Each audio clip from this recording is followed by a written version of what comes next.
Okay.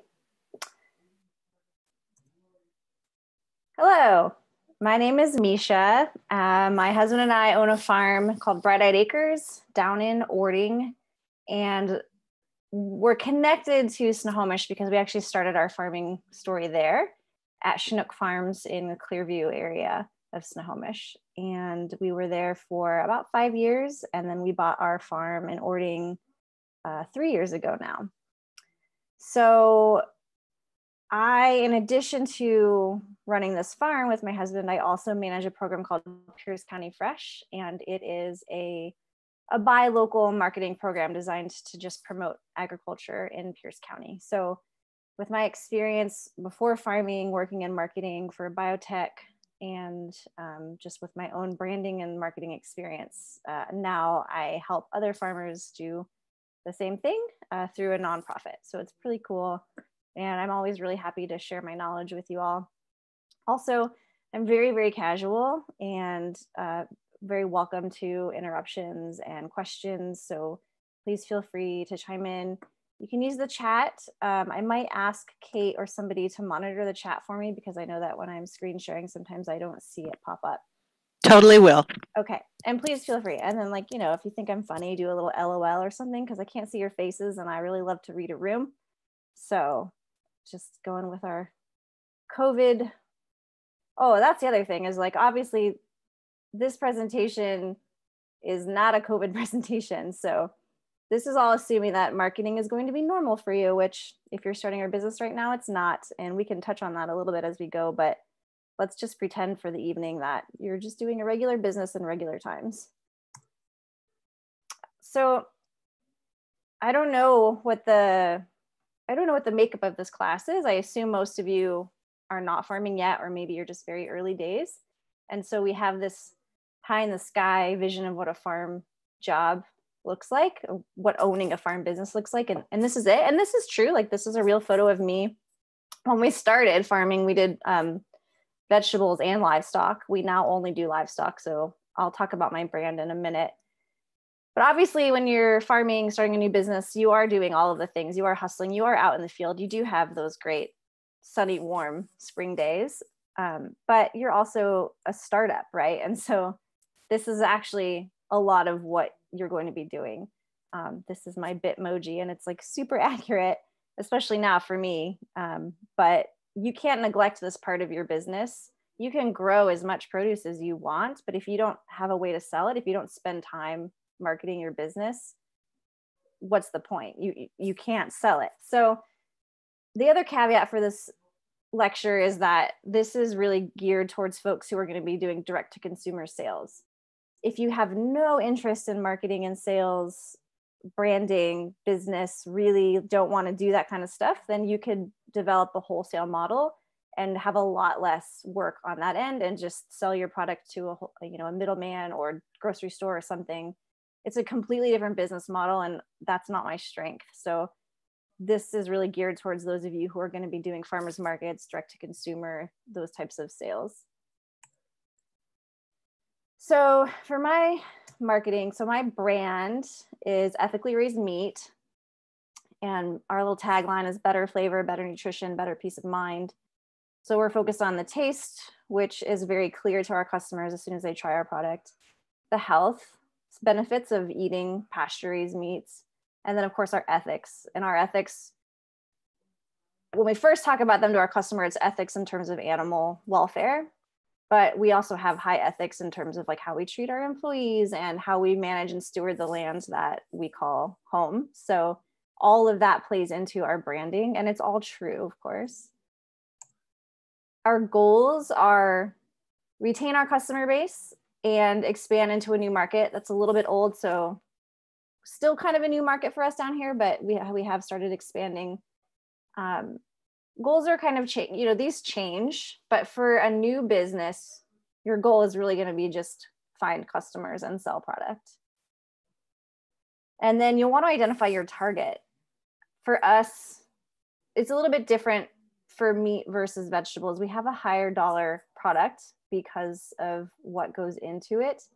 So it's a little bit more of a hurdle in the beginning although in a COVID year, it's very easy to sell meat, I can tell you. But our normal demographic is foodies, health conscious people, people who have like strong ethics around animal rights or ethics. So we actually do halal poultry. So we have a large Muslim clientele. So that's a bit of a niche market for us. Consumers who can afford high-end meat, because we cannot sell it for less than we are. And we do price people out, which is unfortunate. It's something that we're trying to figure out, but that's the reality of it. And so we're directing our marketing towards folks that we know, have expendable income. And then also people who want to support local agriculture, because there are people who may not have a lot of money, but they prioritize where they put their money and they want to put it towards local farmers. Okay, so this is really super basic, but I feel like I have to say it, and a lot of people don't know it, but you really have to have a website. Even if you're not selling anything through your website, you got to have a website. Don't just rely on Facebook. We're going to talk about this a little bit later. A lot of businesses do this where they just have a Facebook. And I understand that impulse. It's free, it's easy, but it's not static. You never know exactly what's showing up on your Facebook page. Facebook could decide for some reason to take it away. Somebody could file complaints on you, even if it's not real. And some Facebook bot could say like, okay, and then just pull your Facebook page away, and then you have nothing.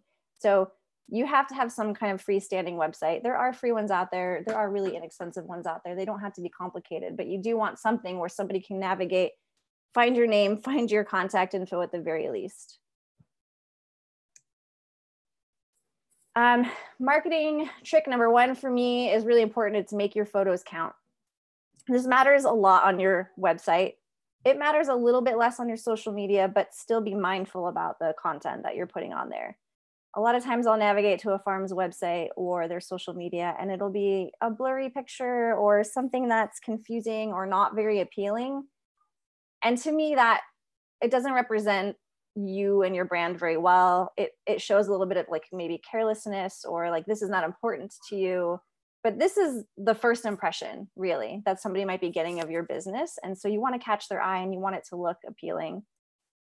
So these are some photos that we've used over the years, and they're not great. The one in the middle is a professional photo, but the other ones are just cell phone snaps or whatever. And they don't have to be super, but they should be interesting. And so you want to think about your composition. I always recommend having something in the shot besides an animal, or, animals are a little bit different. They're interesting on their own, but if you're doing a shot of vegetables, add some context. It's always nice to have a person in your photo. We love looking at other people. That's just like innate in our biology. This is a photo. These are photos from a farm up in Snohomish that you should all be following on social media. If you're not, James, just such beautiful posting. And so again, not complicated, but color variation. Here's a hand, also a dog's nose. The sleeping dog is always really fun. People love that. But there's also, even with the dog sleeping, there's a person in the background. So clearly you're not going to be staging every single photo very carefully. We're busy people. But the photos that you pick to post, and especially for your website, should be interesting and tell a story. That's the whole point, right? We're trying to tell your story. We're trying to figure out what makes you unique and why are people want to buy from you versus somebody else. Okay, words matter. This should be obvious, but it's not always. So this is something that I learned in my marketing job when I was working in biotech. I'm really grateful for that experience. Not a whole lot of it translates except for the marketing, right? So one of the things I learned was like, well, don't ever use the word cheap. Even if you are cheaper, this is really not applicable to most of what we're doing for ag. Like for local, organic, or pasture raised, like we're never going to be cheaper than the competition. But still, think about the words you use to describe the benefit of your product. So maybe our CSA is a great value is going to sound a lot better than our CSA is cheaper than those other guys, because we're not selling something cheap that's cheap, right? And you don't want people to associate that word with your product. You also want to focus on your strengths. So I sometimes get pushback from folks who think that like you're trying to be dishonest or like to pull the wool over someone's eyes. But an example I like to talk about is I navigated to a farm's website, and on their homepage, they had this story about how they really wanted to be feeding their pigs organic feed, but they couldn't afford it. And so they were just feeding them this regular feed, but they had these really high ideals. And while I understand the impulse that you want people to know that you are striving and you know you could be doing better, that's not the first thing you want someone to see when they go to your website, right? So spin it in a way, but be honest. So instead of talking about how you're not feeding them organic, let's talk about the things that you are doing that sets you apart from a factory farm, right? Are your pigs deep bedded? Are they getting some kind of other enrichment? Are you giving them vegetable crop, like waste crops? What are you doing that is good? And then if somebody emails you and asks, hey, I don't see this organic, are you feeding them organic? You can say no, and you can explain why in detail. But don't put the things right front and forward that are what you consider to be your negatives, right? Let's see, go through my notes, make sure I'm not skipping stuff here. Does anyone have any questions yet? No. Okay. Hire it out. Okay, when you're first starting out, you probably don't have a lot of money to do this, but we've had multiple professional photographers come to our farm for free, for trade, for meat, or because they're working on their portfolio, or maybe they're not professional, but maybe they're starting out and they really want to get some pictures of people doing field work or animals. Those are things that I would definitely say, again, in safe, like non-COVID times, but take advantage of that. Let people give you things in exchange, right? So if you do a vegetable CSA, you do, like some people do work shares. Well, that doesn't have to be physical labor. That could be maybe, you know, a graphic designer or even a student who's a graphic designer. This is an example of a website that I designed for another farmer. I, for a little while, had some free time and was doing that because I just got really good at this one web design platform. I'm not a designer, but it's just a skill you can develop. Well, you know, you all know somebody who has some of these skills. You just have to find them and see what they're willing to do. And honestly, they're all going to be so excited about your new farm, your new business, that people really do want to help you. And the same is true for logo. So our logo, it was a friend of ours that is a professional graphic designer, and we just reached out to her and she was like, no problem. She did it for free because she wanted to help us. I feel like, do I see a chat? Let me see. Hi, how important, I see it. Okay, Allie says, how important is daily posting to social for developing your brand? Yeah, we're going to talk about social media in a little bit. It's really annoying. It is important because of algorithms, but I don't post daily. And you kind of have to figure out what's your goal and how important is it to you, and do you enjoy it, or is it becoming tedious? We'll talk about that a little bit later, but if your whole goal on social media is to develop new customers and big following, you have to post consistently in order for those algorithms to pick you up. However, I'm going to talk about posting quality over quantity, because I think all of us understand and have gone to those or seen those accounts where people are just posting constantly.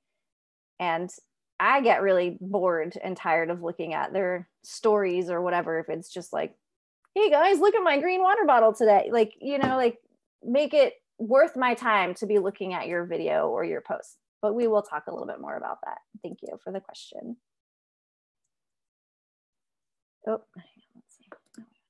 Okay. Okay, so this is a really big one for my business. And I think this is just a digital age, right? So it is really important to capture emails. Email marketing is really important. I think for all farmers, right? Like if you're trying to do a CSA, if you're selling a product to a subscriber, or even just if you have a one-off customer, it's a little bit different if you're at the farmer's market, but we will talk about that. Try to capture those emails. So when you go to my website, a little window pops up and it's like, join our newsletter. It's just a very small little pop-up ad. It goes away after a minute, and that captures it. Another way is, and so email marketing platforms that exist, MailChimp is the one that everyone kind of knows about. That's the one that we use, that we've started with, because you can do it for free to start. I am actually phasing out of MailChimp and into Square Marketing because it's going to be integrated to my new store. Okay, I'm on year 8 or 9, right? So if you're just starting out, pick the free, really simple to use platform. Another one that I've seen is called Flowdesk. I don't think it's free. So MailChimp is free up to a certain number of subscribers. I'm at a point where I have enough subscribers that I'm paying $32 a month or something. It's invaluable to me. I will pay that. My mailing list has over 2,000 people on it. And that's my bread and butter, right? I am posting to social media too, but when I post to my email list, my things are just flying because those people are like waiting for my emails. Those are your customers. So you want to keep tabs on them. So the other thing I would recommend is on your website or your Facebook, or ideally on your website, you have something that says like, contact us, and then they have to send you an email. Save that email address. Even though they technically haven't signed up for your mailing list, they contacted you. So unless it's completely irrelevant and you know, like this customer is never going to be your customer, I would recommend saving that email address. They can, of course, always opt out of your email later. And this is like slightly shady, and I know some people are really uncomfortable with it. So you'll have to decide for yourself. But for me, when I was first starting out, it was really crucial to me to start capturing those email addresses. Once you have a customer and you have an email contact for somebody who's already purchased something from you, so that's the other thing, is if you are selling through online channels, you're going to capture their email address every single time they place an order. Save it. Make sure you save it. It's so much easier to sell something to somebody who already has purchased from you than to start new customers, right? So those are really valuable. Newsletters are something that I caution people about. When we did our CSA, we did a weekly newsletter. I feel like things have come a really long way. It hasn't been that long, but since 2012, technology has really gotten a lot better. I was doing like a Word document with pictures and it was awful.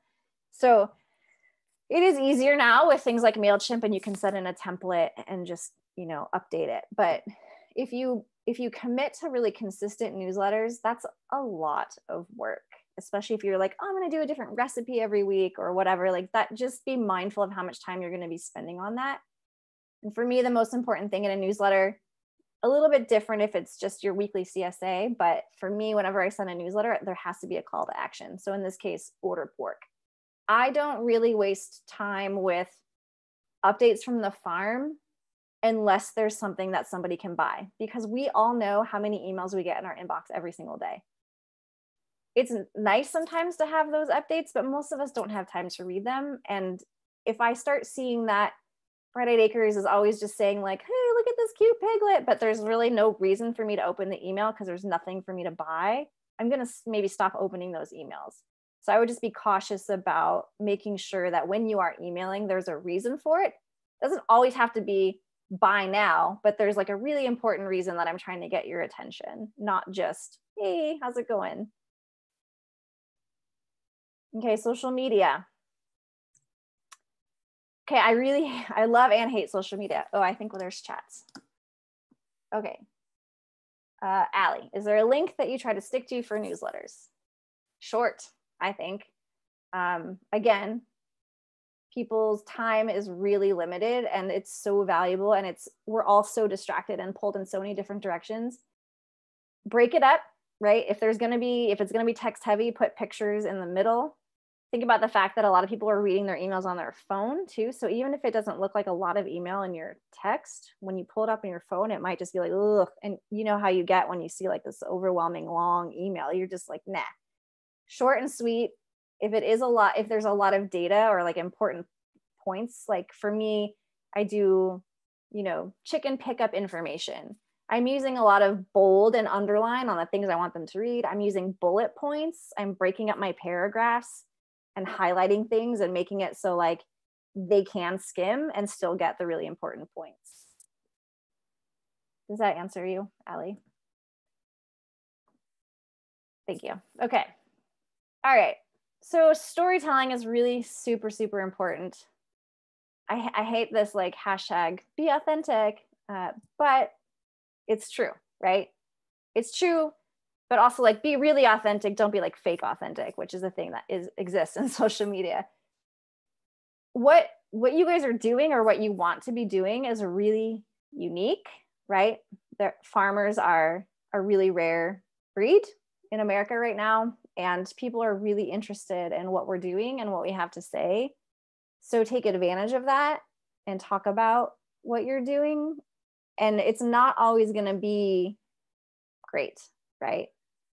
I'm sure you all are aware of this by now, but there's going to be some really hard days on the farm, whether it's crop loss, pests, dying lamb. Like these are going to be hard things. And I'm not saying that you want to get on there and share every gory detail, but when you start developing this customer following, they want to feel connected to you and your story and your farm. So they don't just want to see all of the good stuff, although definitely that's like, let's prioritize the good stuff. But if something really hard happens, be open and honest and share it and let people feel it with you. The other thing I'll say to that though, is that, let's see, not yet. What I try to do is if I post something that's pretty sad, you know, we had this animal die, it was really important to us, we loved this pig or whatever, I try to end those posts on a hopeful note if possible, right? Because I want someone to read it to feel with me, but also not leave feeling like, I'm so depressed now. Like, ugh. I want them to be like, oh, that's really sad, but Micha feels hopeful about the future, or like she recognizes that this is the circle of life and it's just part of farming, right? And so keep in mind the emotions of the people that are reading your content and you want them to associate you with not always happy things, but you don't want them to read your post constantly and be like, man, Micha is such a bummer. I really got to stop following her because it's not good for my mental health, which hopefully all of us are starting to unfollow those people right now, right? So Facebook versus Instagram, these are the platforms I'm going to talk about. I don't really know anything about the other ones. I'm kind of old. I'm 36 now. So I know there's like a wide range of ages in this class, but I'm not on the Snapchats. Also, from what I can tell, those are not quite yet designed for business. Maybe they are and I just don't know. But Facebook and Instagram are like seriously heavy hitters for business. And so that's what I focus on. And also you have to figure out how much time are you going to dedicate to this, right? Pick one or two social media platforms. I don't think you should try to do all of them because who has the time for that? Like you're going to be busy farming. And then we'll talk about this a little bit later, but you might have trolls. For most of you, it's not going to be an issue. I mean, if you're growing organic vegetables, like everybody loves you. I raise meat. That involves slaughtering animals. And so I do have some trolls. It's not a lot, but it's enough. And so I have developed, there's like 5 techniques, I think, and we'll talk about them later, a little bit more detail. But of course, radio silence, just ignore the troll. Snark, I really enjoy this one, but it's not always super productive. Rage and fury, that's not my style. That's also what they want. So I try to avoid that. Delete, block, effective. Thoughtful engagement, that's my favorite. If I have the time and I want to engage, I will respond thoughtfully in a way that other people who are seeing my response will read it and agree with me or make their own decisions. But it does take time and it may not be worth your effort. And also it depends on the kind of troll you're dealing with, right? Most of the time, you're never going to convince them. So individual, but definitely avoid rage and fury as much as you can. We can talk about Facebook a little bit. I just drew these on here today because it's true. I know Facebook is the devil. We all know this. Unfortunately, it's like the devil we have to deal with if we're in business now. So many of your customers are going to go to Facebook first, even before they Google you. They might go to Facebook to find you. Here's the thing. So this a little bit about the question that we had about how often should you be posting. If I hear about XYZ farm and I'm curious and I go to XYZ farm Facebook page and I see that the last post was in 2017, I'm going to think that they don't exist anymore. Or who knows what I'll think, but I'm not going to think, I'm probably not going to try to buy something from them, right? So if you do have a Facebook page or if you do have an Instagram account, you have to post. You don't have to post daily, but you have to post enough that if someone navigates there, they see that you are alive and well and still in business. The more you post, the more the algorithm will benefit you. I don't think it's always about the algorithm though. At least for me, it's not necessarily. Like I'm not necessarily trying to find new customers through Facebook, but I want customers that find me to see my Facebook. And then once I develop a following, I do use the platform for sales, advertising. So the nice thing about Facebook for me is that I think when I first wrote this slide a couple years ago, Facebook and Instagram were not linked and there wasn't a business Instagram. There is now. So at this time, Facebook was nicer for me because it was like, I have my Facebook profile for my personal life and I have my farm Facebook business profile, and they are separate. And, you have to have one to have the other. So for those of you who may not be on Facebook, you can't have a business page, I don't think, unless they've changed that, without having a personal page. So that's like a decision you'll have to make. I don't know if any of you are not on Facebook. I know there are a few people every year that are like, I don't use Facebook. If you can get away with not doing it, kudos, don't get started. Like once you get started, it's like really hard to stop. And it is a time suck. But it's also a really valuable tool if you use it properly. It's also designed with business in mind, right? There's a reason why he's on this $100 bill.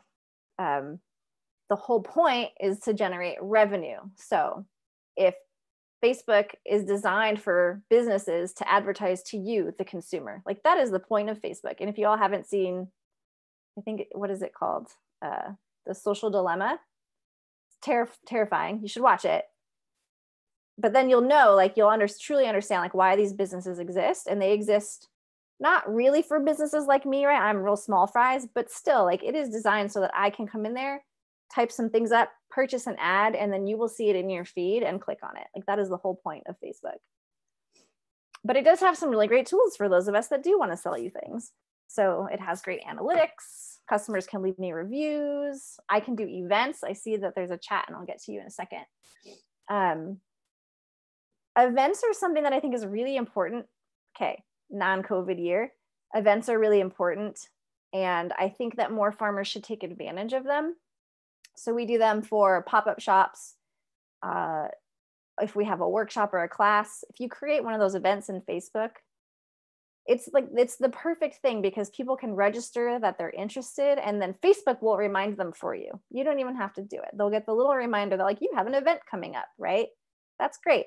I don't know why more farms don't do that for like their own farmers market. Like if you know you're going to be at the Edmonds farmers market every Saturday, you could create an event on your page for every Saturday and try to get your customers to engage with that. And you could have each individual event be slightly different. Like let's say, you have strawberries this week.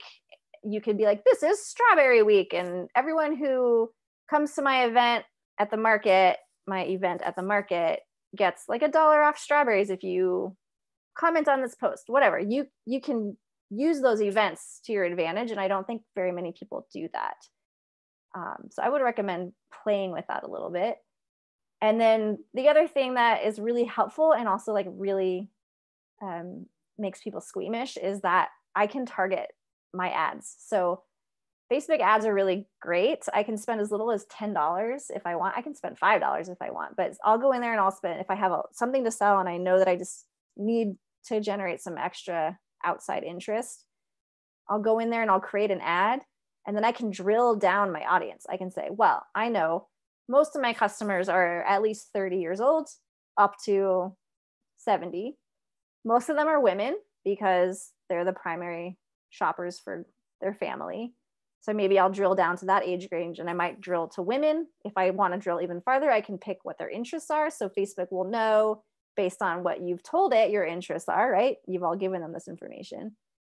Interested in cooking, interested in health. Like I can get really detailed. Also location, right? I want people to be within 30 miles of my farm if it's a pickup, or now that we ship, maybe it doesn't matter, just Washington State. So you can start playing with those demographics once you kind of learn what your customer base is.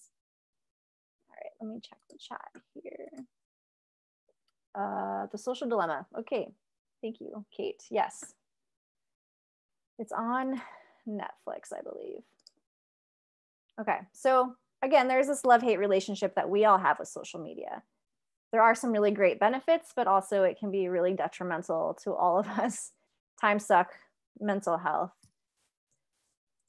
I don't have the answers for that. I really don't. I struggle with it every single day. I think I just said all of this stuff. Yeah, this is kind of a repeat slide.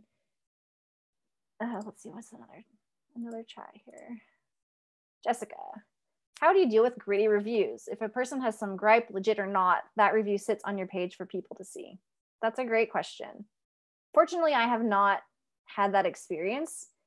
And I think part of why I haven't had that experience is because I really prioritize my customer service. We'll talk about that in a little bit, but I think most people, hopefully, will reach out to you first before they post a negative review. And that gives you the opportunity to fix it, right? And so ideally, like if I send something to somebody, if I send meat to somebody and it arrives thawed, they're going to email me and ask about it before they post a negative review. And that gives me the opportunity to make it right. And I would say that for businesses that are starting out, that whole like customer is always right thing sucks. And it's not really true, but it kind of is true. And you have to pick your battles. So the thing that is really important to remember is that as a small business, word of mouth is like your biggest asset, especially if you're growing great product, right? You're going to get more customers just through that word of mouth. But if one person has a bad experience, they're going to tell a lot more people about that than about the good one, which is just an unfortunate reality. So you want to make sure that you're kind of getting in front of those negative reviews. I'm sure negative reviews might still happen. Usually there's an opportunity to respond to the review. And so like if I'm looking at Yelp or something and I see someone just like, rah, rah, this restaurant, and they get this angry review, and then I see the store owner commented, I'm so sorry you had this experience, please call us, we'll make it right. Or maybe they defend themselves a little and say like, yes, this was this experience, this was this reason, we're really sorry. It wasn't, I don't know. I almost want to be like, don't ever say it's not my fault. The thing is, okay, this happened to me. It wasn't a bad experience, but I did ship a product, a box of chickens to a customer. The customer didn't know, they didn't check their email for the tracking number. So, and I guess because it's a pandemic, they just didn't open their door for like 3 days. So the package arrived and they left it sit for a couple days. And so actually most of the product was fine, but one thing was thawed. It wasn't my fault at all, but she was upset that like I didn't and FedEx didn't call her to tell her that her package had arrived, which is not something that we do. But instead of being like, sorry, you're out of luck, like you need to know, track your package, I just sent her another chicken at my expense. It's unfortunate, but she was so happy. She was so grateful. And now she's like one of my better customers because she's so excited about the product and the customer service, right? So you just kind of want to do what you can to make those things right. And they're going to be they're not going to happen very often, especially if you're really trying to do right by your customers. Okay. We've already talked about a little bit of this. So yeah, I think I've already covered all of this. Okay, so this is one example of why you want a website and not just a Facebook page. Okay, you're welcome, Jessica. Your Facebook page is not static, right? Every time you post a new photo or information, things change. So if you look at the pictures that are showing up here, pigs, accurate. Me and my kid, pretty accurate. Wagon full of squash. Yeah, it was accurate, but we don't sell that. Like I was like, look at me trying to be this was me trying to garden. Like I don't know how to garden on a house scale. And it was just a funny post, but all of a sudden that's showing up on my front page as like one of my important photos. But that's not something that I really want customers to see or only thing they see, which is why I think it's so important to have a website. The other thing is I think maybe this is fixed. But for the longest time, Facebook would not update the location of my farm even after I moved. So this was 2 years after I moved to a completely different town. It still showed my old location. So if this is the only way that people can find me, they're going to keep contacting me thinking I'm in Snohomish. So it's really important to have a website. This is Instagram, which is funny because, again, I just updated some of my slides. This is a little bit old. This is a good example though. Like Instagram is becoming a bigger deal for me. When I first started teaching this class a few years ago, I was like, meh, Instagram, I don't really do it. Well, now I do it. It's becoming a lot more popular than, it's not a lot more, it's becoming more popular. Facebook is still number one, I think, but people are getting bored with Facebook and there's a lot of clutter and noise on Facebook. Instagram is kind of nice. It's a little bit cleaner. So within a year, I've gone from 1,581 to 2,263 followers.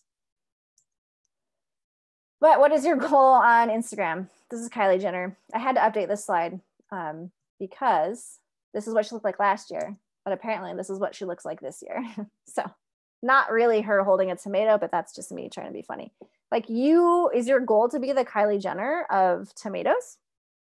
Not very realistic, right? There are examples of some farms that are doing phenomenally well on social media. So one that I follow is called Happy Acre Farm. She has over 50,000 followers. I think that's great. That's great for her. She's leveraged that into like Carhartt deals and things. But like as a farmer, how many of those 50,000 people are buying your vegetables? Maybe 1,000 if you're a pretty big time farmer. But you have to spend a lot of time posting in order to generate that kind of following and to keep them engaged. And I don't know for what we're all trying to do, if that makes sense, right? Not for me. I already have a bigger customer base than I can provide for. And that's a good problem to have. And it's like years to get there. But we get kind of trapped in this mindset of like wanting to have more followers because it feels good.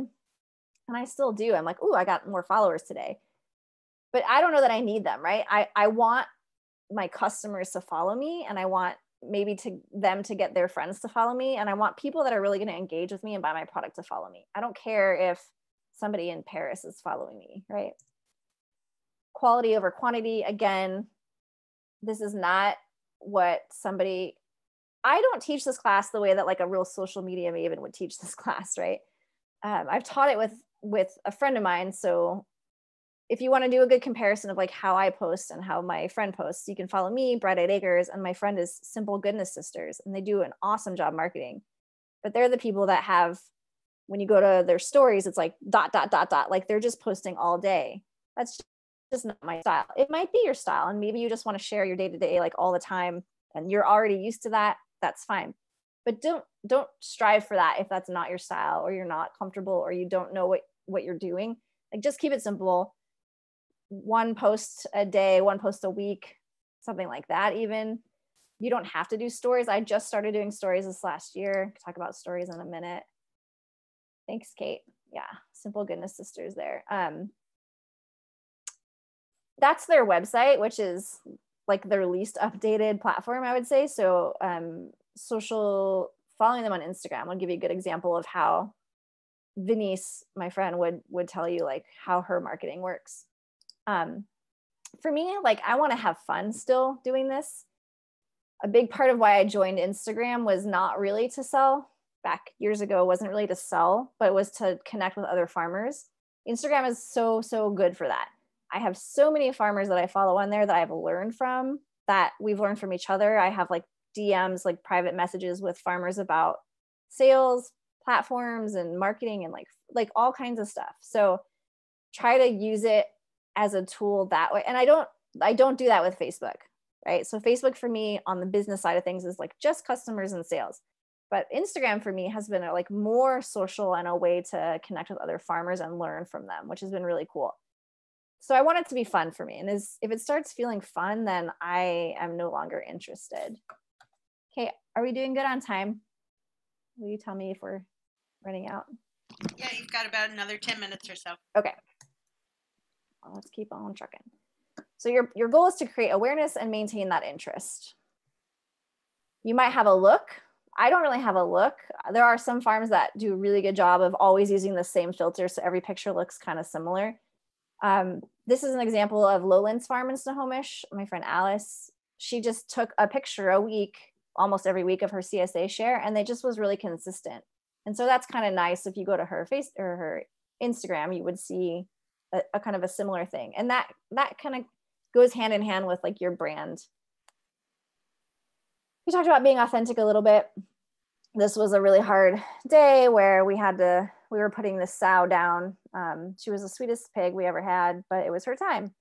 And I talked about it in a way that I wanted everyone to know like my grief, but also we were selling her meat. And so I wanted people to understand like the cycle of life on the farm, and supporting us by purchasing this meat just is like completes the circle of our ethics, right? There's nothing wasted on our farm. And so it was a sad story, but also uplifting. Thanks, Kate. All right. This is the other thing too, right? Like, you have to remember who your target audience is. These are people who are sitting at their desks all day, probably bored in this era, like stir crazy. They love seeing the farm experience, right? They want to see your hashtag farm life. So don't be shy about sharing the hard stuff, as long as you try to be a little bit uplifting as well. So Instagram tricks that I'm still trying to figure out, like hashtags. I used to use them just like tongue in cheek, but actually they are a thing. It's like the filing cabinet. My friend Venice taught me. I use ethically raised meat a lot, which is kind of like now part of my branding. Happy Acre Farm that I talked about, they use No Panic, We Organic. You can also research locally popular hashtags. So if you're trying to create awareness for your locale, Everett Wa, Snohomish, those are tags that like some people might follow. Like I might follow hashtag Snohomish. So anything that is hashtagged Snohomish will show up in my feed. So that's a way of getting new customers. I'm using stories more often. That's like the little videos that you can post. The nice thing about stories is they disappear after 24 hours. So if you share something that is like not that great of a post, it's gone. But also I think that allows us to be a little bit more mundane in our posting, which can feel a little lazy sometimes. But I will share stuff there that feels more personal or just like kind of funny and less business oriented. There's a repost app, several of them available. So if you want to share what somebody else has posted, you can use an app for that. Dinsta.com, it's like really terrible, full of ads, hard to use, but it's one of the only ways that you can actually download photos from Instagram. It's really hard to like, you can't just like copy and paste someone's picture from Instagram. I use this sometimes. Long captions are really tricky on Instagram. If I type my whole caption in Instagram and I add all my spaces, as soon as I post it, those spaces are gone. So it's just going to be this like long thing. So they have created apps that you can type your caption in and then copy and paste it into your Instagram. And for some reason that has whatever coding in it to allow those spaces to show up. I find this to be really important when you're doing a long post, because you need to give people those visual breaks, otherwise they're not going to read it. It's also not instant anymore. It used to be like, take a picture, post it. Sometimes stories are still like that, but most people are being a lot more curated about what they're posting on their Instagram. They do have a business account now. So, and Facebook and Instagram are linked now because they're owned by the same. So you can link your accounts and do business posting across accounts. It's kind of sloppy sometimes, but it saves time. Free option for creating line breaks in IG from Rebecca. Thank you. Captionmaker.html or apps for, anyway, you can all see that in the chat. Thank you. That's awesome. Okay. Oops, wrong way. I'm still learning about this. I am currently in the process of having a new website, and I'm hiring it out. I got a web designer, and she's going to help me integrate Instagram onto my website so that I can post an Instagram post with an item for sale, and it'll allow click-through purchasing. I don't know anything about it yet. That's new for me. That's also like kind of a step up maybe from just starting out. But I can report back maybe next year on that one. This is about trolls. I kind of skimmed through this, but one of the trolls we had was when we had our baby. And so vegan trolls are a thing for us. this is an example of when I reacted with snark. I couldn't help myself. I was quite hormonal, as you might imagine, having just given birth. So it does happen. This was an example of one where I just ignored it because I actually drilled into who this person was, and she was a teenager, and I just thought there's no reason for me to engage with a teenager. And this is really recent. I don't know. I got really upset because somebody called me asking about my turkeys because the restaurant told them that my turkeys were in their catering menu, and that's not true. So I got really mad because there's like this problem with farm to table restaurants, maybe buying from you one time and then keeping you on the menu forever or whatever. So I wrote this like kind of angry email. And then I posted this to my stories, which I'm glad because stories disappear after 24 hours. And I did not, so everything that's red here, you can see, was like that. I did not call them out by name because I would never do that. That's one thing, is like, really be careful. This is a trap, right? You get mad, you have social media, you just want to blast them, but it always backfires. And so this happened, and the chef reached out to me and like, dude, it's COVID. Like, how am I harping on a restaurant during COVID? Like, I feel really bad about this. They made a mistake. They fixed it. They felt bad. I felt bad. So just think before you post. Like, it's still, I feel like it's okay because I didn't call them out by name, but it was unnecessary negativity on an industry that's like really suffering. So just think really hard before you post too much negative stuff. Gonna fly through farmers market display. So those of you who are going to be doing farmers markets, there's this like whole paradox of like people only want to shop from booths that look ample and full. Things are different during COVID. Obviously, you can't just have all this stuff out like this. But if you only have a bunch of carrots left, like those carrots might not get purchased because people are gonna be like, oh, what's wrong with those carrots? It's a weird psychology that we have. So it's really nice to have multiple layers like this. If you can, this is, of course, you're growing a lot. Like Crusoe Farms is awesome up in Snohomish also. Different colors, like break up the colors. Don't put like all your kale and spinach and chard and cabbage all together. Like mix the colors up to create that variety and interest. This is an example of one of my booths. I can't put like raw frozen meat on my table, so I try to have lots of other things to catch the eye. It's not always super effective. But what I am doing here is I am capturing those emails. So even at the farmer's market, I'm asking people who are walking by to sign up for my mailing list. And this is how we started, right? We started at farmer's markets. We did a lot of farmer's markets, and that's how we got our first customer base built up. This is another example of a meat farm. So you don't have to be like me and have like all kinds of random little signage out. This is a really clean presentation. They have their coolers on the table, and they just have this like really nice, simple, classic display. And then of course the lists hanging up behind him. And then Radical Roots again, just so neat and organized and precise and beautiful. I love it. Think about farmers markets as opportunities for advertising, not just for selling things. So for me, like if I'm going to an event or a market, I'm always gonna have business cards, super cheap, essential, Vista print, you know, $10 for like 500 business cards or something. Flyers, postcards, handouts. This one has like a little trifold, and then the inside it talks about my farm and like what makes us unique. So even if you feel like you're just doing vegetables, like tell your story a little bit, talk about who you are, why did you start farming, something that just makes people connect with you and understand why you might be a little bit special. Eventually you can move to like some branded merch. And then that's the point setup. But the point is like, there might be off-season shows in a normal year, holiday markets. You might not have a lot to sell, but it might be a good opportunity to capture some advertising interest. Google My Business, I think, is pretty important to have. So once you have a Google account and you have a business established, you'll want to make sure you get that set up. It's pretty simple.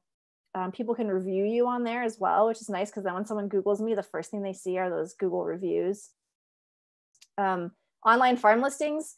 So I'm part of this Eat Local First collaborative for Pierce County Fresh. And now we've just created this new statewide directory. So I would actually encourage anyone starting out. Our listings are going to be free through 2021. So if you're going to start farming next year, get on it.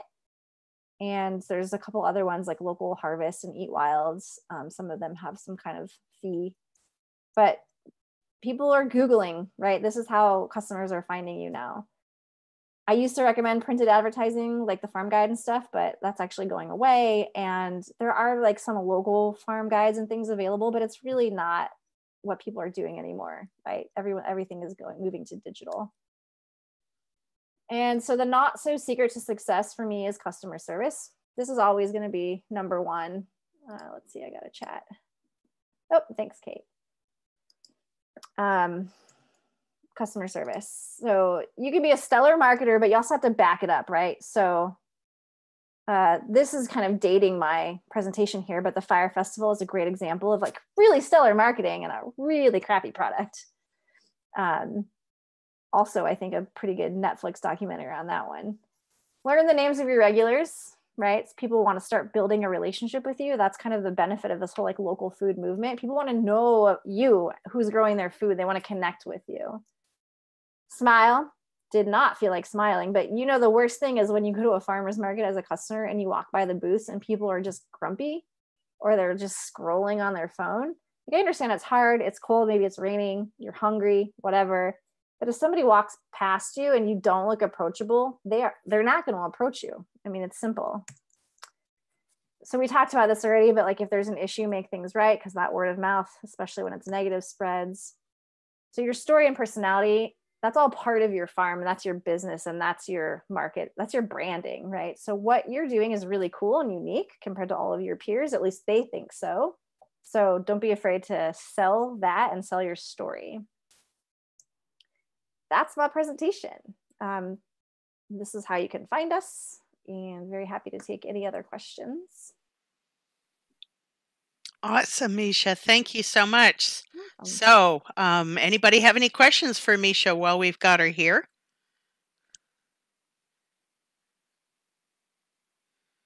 Wow. You blew them away, but then you did a really good job of covering this topic pretty well. Well, thank you. And it's always interesting to see from year to year what you have learned that then you are cluing us in on. So I really appreciate that a lot. Yeah, no worries. I might stick around to watch Susan too, because she probably has new stuff to talk about too. Oh, I've got a question for you. Yeah. You said you had an old website and you're moving to a new website. Do you have any recommendations on platforms?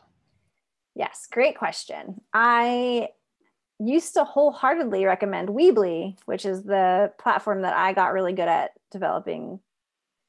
Unfortunately, not unfortunately, but as it happens, Square bought Weebly. So Square is the little Square reader that you use for your credit cards. And they started integrating and basically phasing out the platform that I was using and how I was using it. And so I have decided to understanding that I need to like get with the times. And so I'm just switching over to that Square platform, and it's going to be integrated to like a much better storefront for me. You can all go to my website and see my current like old website.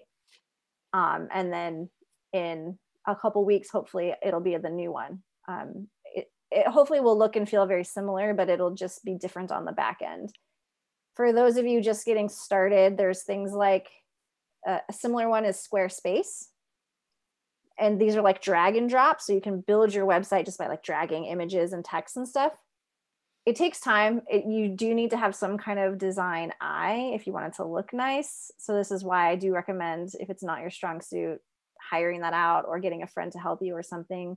There's like Wix, there's people use WordPress. There's lots of different options out there. And some of them are even free, you know, until you need to start selling things, or if you don't mind having like the little footer that says Weebly on the bottom or whatever. So I would recommend Weebly in the past, but now it's kind of like, I don't know necessarily at this point if any of them are a whole lot different than each other. There's a lot of options out there. Yeah, I think it comes down to what you learn first and become accustomed to. Exactly. Yep.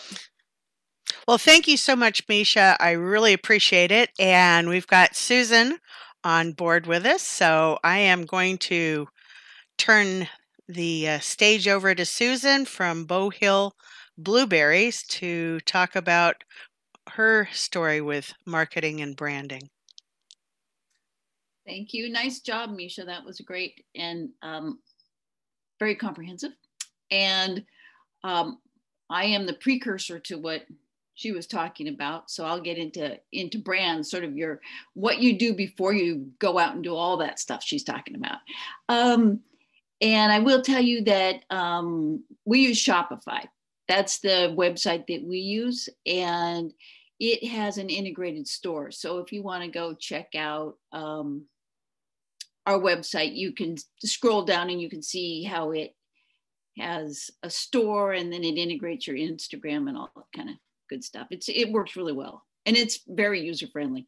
We had someone, well, my daughter helped design it, and then we can do all the work now. We can do all the back end stuff and uploading products and all that kind of thing. So I will screen share and start my little slideshow here.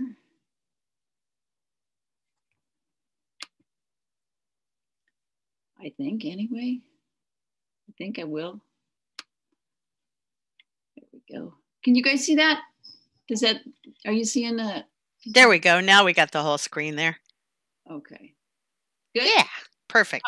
All right. So this is Bow Hill Blueberries, and we're going to talk about branding. And this time I'm talking about labels too. I didn't do that before last time. And just want you to know that I took Cultivating Success twice, once for chickens, and through Cultivating Success, I learned I didn't want to do chickens, and that it wasn't going to work out for me. And then came back after we bought this blueberry farm and took it again, and it was incredibly helpful. Really got us off the ground. So what is a brand? I looked it up, and the American Marketing Association defines brand as a name, term, sign, symbol, or any other feature that identifies one seller's good or service as distinct from the other sellers. And it says the legal term for brand is a trademark. I don't know that that's true, but we did trademark our brand. And I do suggest that because I had someone call me from Eastern Washington and said, hey, can I use your blueberry for my logo? And it was just like, no, no, I kind of developed that myself, and no. Anyway, so I would suggest getting a trademark. And that's actually really easy to do. You just go online and do it. But the branding and label process is something that takes a lot of time and effort, because you want it to be right, and you want it to be you, and you want it to be something that you can live with for years to come, and a story that is really authentic to you. And so, select a name that tells your story. You create a vision for your company and a business plan, and how you're going to get there. You're thinking about all that stuff right now. You're creating, what are you going to sell? What's your product line? And so how can I use that brand in my product line? And that brand has to echo your story. And it's really interesting in the way that you really distill it down. And for me, make it as simple as possible about who you are. And then, you go to the farmers markets and stuff like that, and you test your products, and then you create your labels, and then you get your Shopify website, because everybody is buying stuff online now. So it's a great time to open up your store. And farmers markets are a little bit slower now, just with their restrictions. So there we go. So this is what we bought back in 2011, and it was a blueberry farm, 5 acres. And this was the lovely building that came with. And our goal was to rejuvenate the farm to the vibrant, community-oriented, sustainable farm it once was. And to do that, we were going to, it was 65 years old, farmed conventionally, and we were going to transition it to certified organic and create the product line and become sustainable through creating value-add products. So that's what we did. And this is what it looked like after we put a little lipstick on it. And I didn't want anything to look brand new, but just wanted it to be a little bit more attractive and be place-based. That's how we chose what we were calling ourselves. Bow Hill is just near us. Our road is Bow Hill, so our brand is Bow Hill. And for us, that we didn't want to use our names. We felt like that would limit who we were, so we chose place. And then really thinking about the brand, though, taking it further than just the name. What is it? What was our story? What did we want to say about ourselves?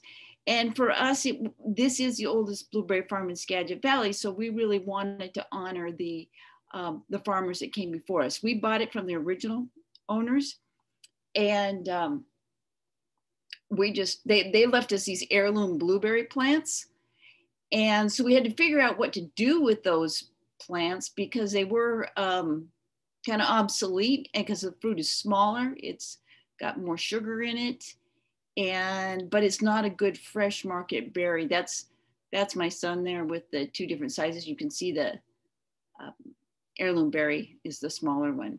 So we had heirloom fruit. It was an old farm, and it was a very small farm. And that's us, that red building there. You can see it in the middle there. And we're, near the San Juan Islands. And we didn't want to pretend we were big because we're only 5 acres. We really are a small farm for a blueberry farm. But given that we were going to value add, that's what really kind of set us apart. We do U-Pick and farmers markets for presence and to be there for the community. And we have a storefront that's open every day. But our main business is getting that fruit in, and we freeze almost all of it. And then we make our products year round. So, we're just a small farm run by a small family with a huge commitment to growing and preserving heirloom blueberries organically. So that's the what we came up with for our tagline. And the daughter there is, she's our graphic designer. So I was really lucky to have that on board with the family. So creating the brand, you think about who are you? What do you have? What are you growing? What's unique about what you're doing? And then what is the honest story that you can tell over and over about yourself? And you won't get tired of it. So for us, a sense of place in history, supportive of the community, good stewards of the land, high quality products, and we try to be fun and friendly. Do our best at that. So this is the brand we came up with. It was a big fat berry. To me, it's kind of a friendly looking berry. It's kind of fun. And so that's what we did. And then we started using it on the product. So this is kind of where I'm going to go up on the labels just a little bit. So you can see it on the top of the jar there. And to go to a farmer's market, if you're doing any value added products, you just need, the name, the size, the ingredients that are in it, and where it's made, and your logo. And then you can use all that information to take things to the store for fresh sales. So the grocery stores and co-ops and stuff like that for fresh.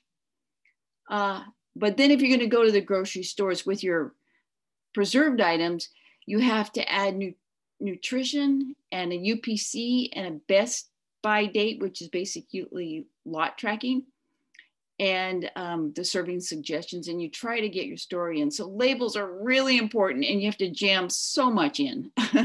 You always look at all these labels that are so busy and you think, why do you have to have so much stuff there? But it's all food safety and regulations. So you can see that I had that simple jar, and then I had to add a hang tag to it that had the nutrition and the story and all that other stuff. So these jars were getting rather expensive with that hang tag there too, and really slow to put together because it was a label on the front, a label on the back, a sticker on the top, then a tie, a little card with a tie. So that, adds so much to the cost of making a product is just packaging it. and the packaging. So this is just a nutrition panel, and where you get it, you can, you send in your product and they'll break it down for you. Or you can do it online too. There's places you can just upload your ingredients to your and your recipe, and then they'll tell you the nutrition in it. And then UPC codes, those are called global standard, from the Global Standard Organization, and you'll hear the term GS1 a lot. That's what they are. And you can either buy 1 to 100 codes for $750, and then annually renew them for $150, which seems like a lot to me. Or you can buy them from a reseller. And so that's what we did. We bought them from a guy who had bought a bunch of codes, and then he resold them to us. So that's another way to do it. And that we just paid one time for those. And then the food safety things that you need to go into a store, you need a best buy date. And what that date is, it's your shelf life, but it also is all your traceability and how you can find each batch. If anything goes wrong with it, any of your batches, you know exactly how it was made, when it was made, who it was made by, and how many you made, so you can recall them if you have to. And you need all of that if you're going to be an organic producer as well, because your inspector will come and you'll have to prove everything you've done down to the teaspoon, basically. Okay, so anyway, we did all that, and it was kind of swimming along pretty good. And we got into, I think Hagen's was the first, and then the jar was discontinued. And so then we had to rethink the whole thing. But that actually was a good opportunity, because as I was saying, it took so much to produce those products with all the hand labeling. And so this is my graphic designer. So that's my daughter. And Micha talked about it a little bit, having a friend who's a good graphic designer, or if you have to hire somebody, just do your best to find somebody that's done stuff that you really like already, because everybody has a style and it's very hard to push them out of their style. You might think you can do it, but it's extremely hard, and it will be frustrating if you don't see what you like in their past work. I'm going to suggest you go on to the next person. That's just a word to the wise. So, and make sure they know how to do it. Labels are really difficult to get ready for printers. So just make sure they've done labels before too. Those are good questions to ask. And can they do a website for you? And can they, what all can they do for you? Because there is so much design involved with doing a logo and a brand and labels and websites and all of that, because this is where we wound up at the beginning. So that was a hand painted blueberry by an artist here nearby. And then the daughter made it into the logo. But as you can see, that logo, if it's really small, you can't read it. So that was a little bit of a problem. It was going to be really tiny on a jar. So we simplified it. And then we simplified it further to be able to read it really tiny.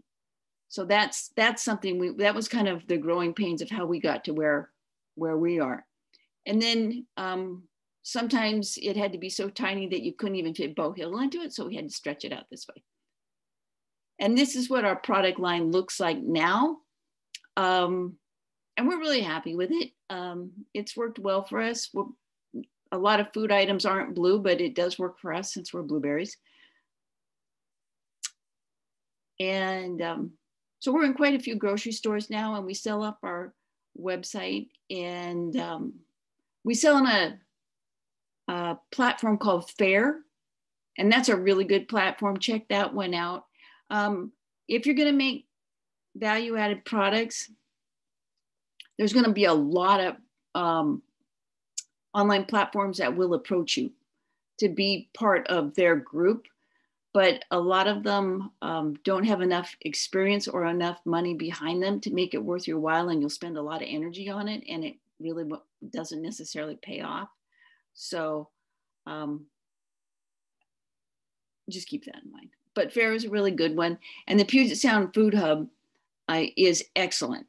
We can't say enough good things about them. They're a locally owned farmer co-op that helps, small to mid-sized farms distribute their products. And they are just awesome. So this is just a little illustration of all of the things that go into a label. And the things in black, that's your logo.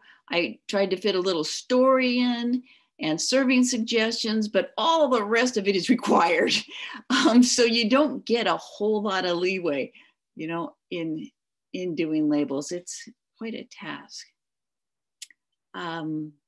So preparing for market, basically, you create your brand, the name of the farm, you perfect your recipes in the process, you come up with great names, and you figure out your label attributes, and you have to know your cost of goods sold and your pricing, which is also a big math problem. And you time everything, and you realize your labels are too expensive and all that kind of thing, and your jars are too expensive, and so you have to simplify. That happens.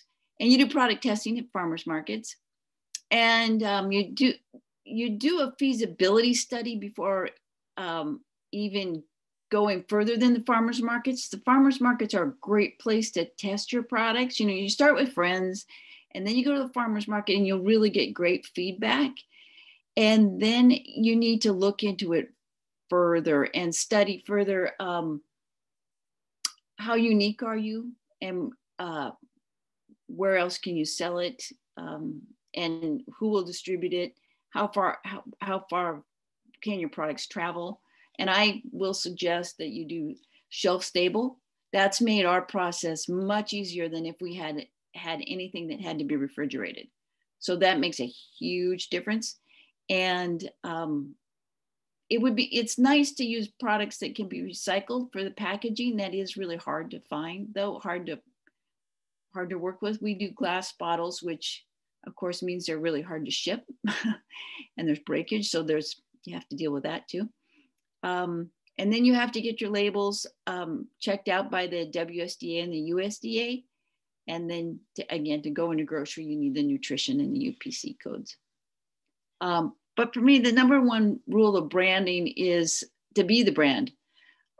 Live your mission statement authentically. And that's basically what Micha was talking about as well. It's there's a lot of fake authenticity out there, but do pick something that you're super comfortable with.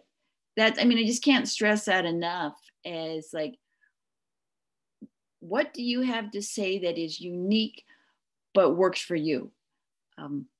And then just measure everything you do by that mission statement. So if it's not you, don't do it. That's what she pointed out when she had the picture of the squash or whatever. She's a pig person. She's not a squash person. And it was distracting. And so you always have to keep it, I think, super simple. And then it's really easy. So that's our group. From 2019, I just looked at this earlier today, and it was like, wow, look at that. We're all touching and we're close together and all that kind of thing. And then this is this year. So that is where we're at.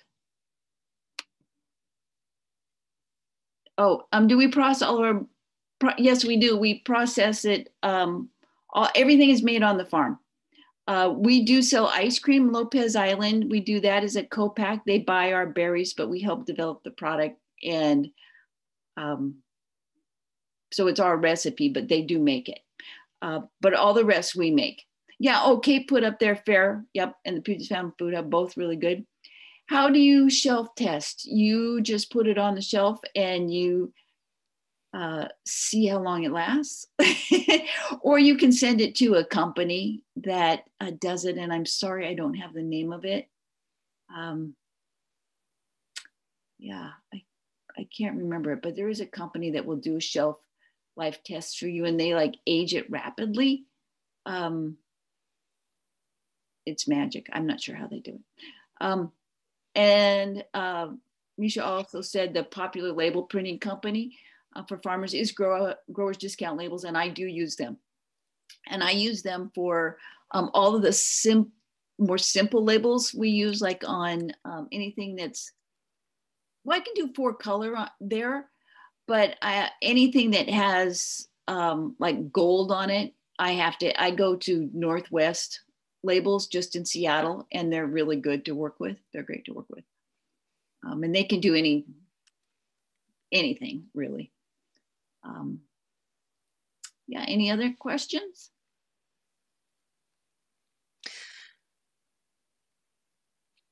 Okay, folks, this is your opportunity. Susan and her family have really built what I consider a really stellar and amazing little business there. It is not all that easy to make money off of 5 or 6 acres, but they've figured out how to do it. And in this case, it definitely, the value add is a lot of work, but it's paid off for them. And it has, yeah. That was how we became sustainable. There wasn't a way to do it by just selling fresh fruit. There just wasn't.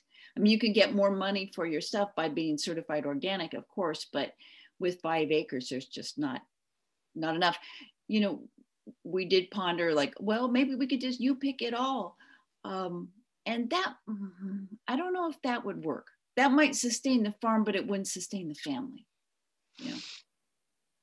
Yeah, I think you guys found the best path, and it's a great model. Yeah, our storefront is profitable, but our road is busy, but not that busy. Like we're just off we're between Chuckanut Drive and I-5, but we're the opposite. So like if you're going down Chuckanut, which everybody does because, you know, Chuckanut's beautiful, they generally take a left turn to go into Edison, and we're to the right. So we miss a lot of that traffic. We didn't know that was going to be the case, but Sandwich Bay Cheese is just down the road from us.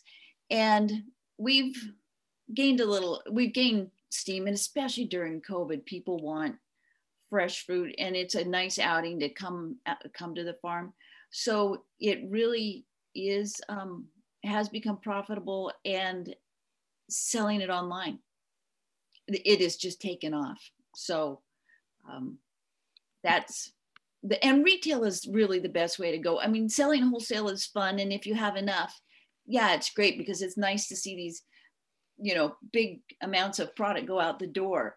But retail is much more profitable than that. So the nutritional fact breakdown, there is a place called Recipal, and that's a website. And you join and you upload your recipe, and it kind of spits out your nutrition for you. Or you can go to that other place that's in Linden that was in my slideshow earlier. And if you want me to go back to that, I will. See. I have a question, Susan. This was great, thanks. When you were choosing to do the value-added avenue, were you early enough in that you kind of forged that road on yourself, or did you work at all with the Northwest Ag Business Center on the development of the product at all? No, we developed the products ourselves, but we absolutely did work with them. They're the ones who told us, hey, you guys should do this and you should get a value-added producer grant. And we did. Oh, okay. And so that was incredibly helpful because that pays for labor and marketing. And those are your 2 biggest expenses when we're just starting out. It's a matching grant, so you have to match it with your input into it. But it was terrific.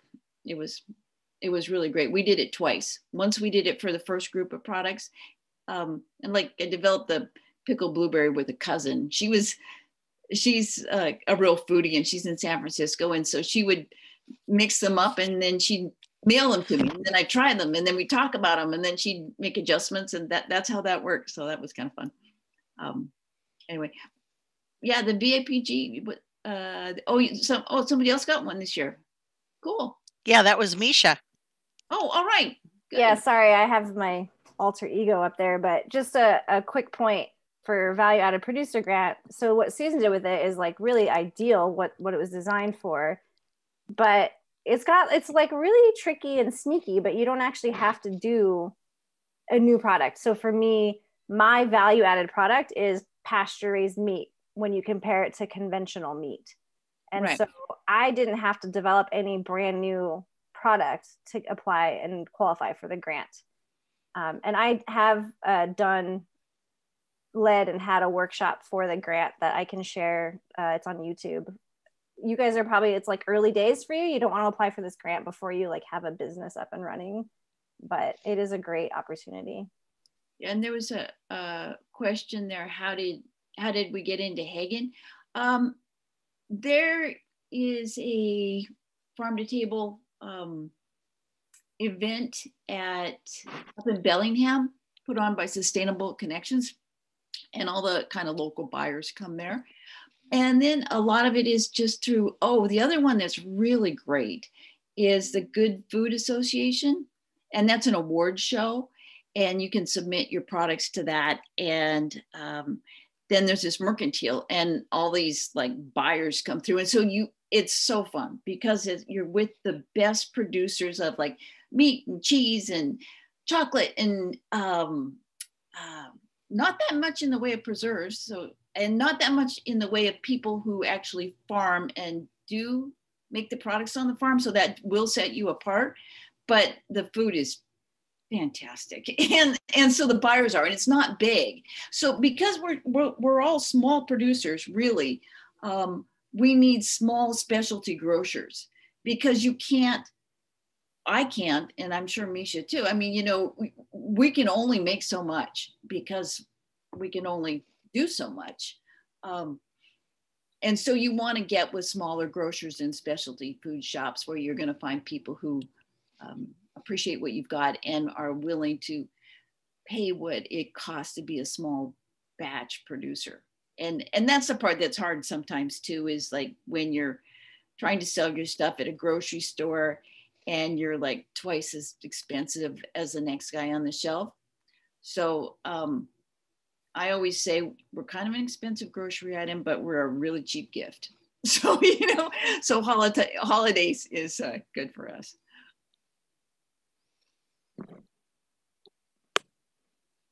Another question in here for you, Susan. Have you ever run out of product, or are you expecting with internet sales? And how will you deal with it? Well, that's an interesting one. Yeah, we haven't yet. We've gotten behind a little bit, but we got caught up. But I do suspect that could happen. And we don't want to lose our place on the shelf. So we're in PCC, and that would be a bummer. And our juice, we could run out of the juice. That's our most popular item. It's consumed quickly, which means people will buy more. Our other products are consumed slowly, so they don't buy as much. So I can supply that all day long. The pickles and the jam and the powder, but the juice is consumed quickly. And I guess if we run out, it will be more like a seasonal item then. You just have to think of it that way, like pumpkin spice, right? It's only available at certain times of the year. That's how we're looking at it. But we did also, we've created a juice club, and that's been a fun marketing scheme, whatever you want to call it. But it allows people who are really dedicated to your product to get your product first in case you do sell out of it. We've got it saved for them. They're first in line. So that's something you can do too. That's a great idea. And I have to say, I dearly love your blueberry juice. I could easily take one of those pints and chug it at a sitting without even trying.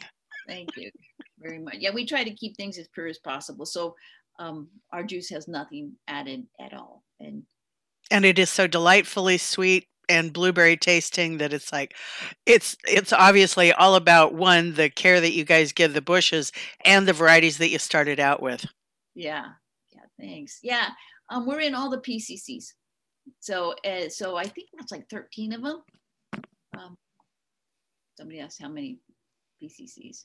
And then we just got into Met Market with our pickle, and I think they're going to try the juice too, but I don't know. I'm not pushing it because I am afraid that we're going to run out. So the pickles are there though. And Hagen does, like I said, Hagen does well. It's and there's about 13 of those stores too. But that's all we need. We don't need any more than that. We really want to take more of it retail. And it was my dream at the beginning. Oh, I want to be in PCC. That would be so cool.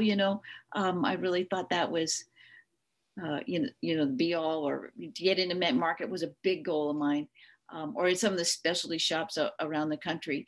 But you're going to do better if you develop your retail market and your retail following. So there's nothing to be sort of embarrassed about by being small, because it is a good business plan, I think.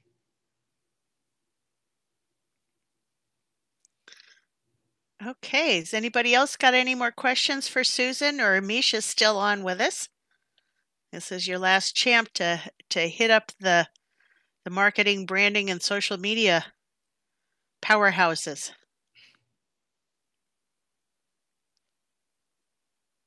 Well, thanks for having us. I wish I could talk to you more, because I like the interaction of meeting everybody and finding out what you're all doing, but you're all just still photos tonight. So yeah, a lot of us have super bad bandwidth issues, so trying to have all the videos running at once is a sure disaster. Yeah, well, it was hard enough getting on with WSU. I did that. I with some new stuff there that I hadn't seen before. So anyway. Oh yeah, just about the time you get used to it, they got to upgrade it for security reasons, which means it's just harder to use. Anyway, well, I'm glad you're still having class, Susan. even though it's virtual, because it is so worthwhile, and you don't have to drive to Edford that way, I guess. So.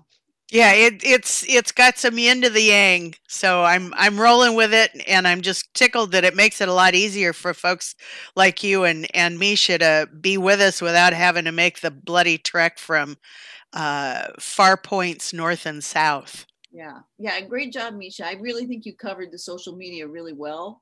I mean, that's everything we do, everything we think about, and we're just this much further into it because of our products, that with the using Shopify, and I really recommend that one.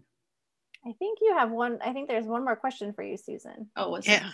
Ever sell cuttings of your heirloom berries?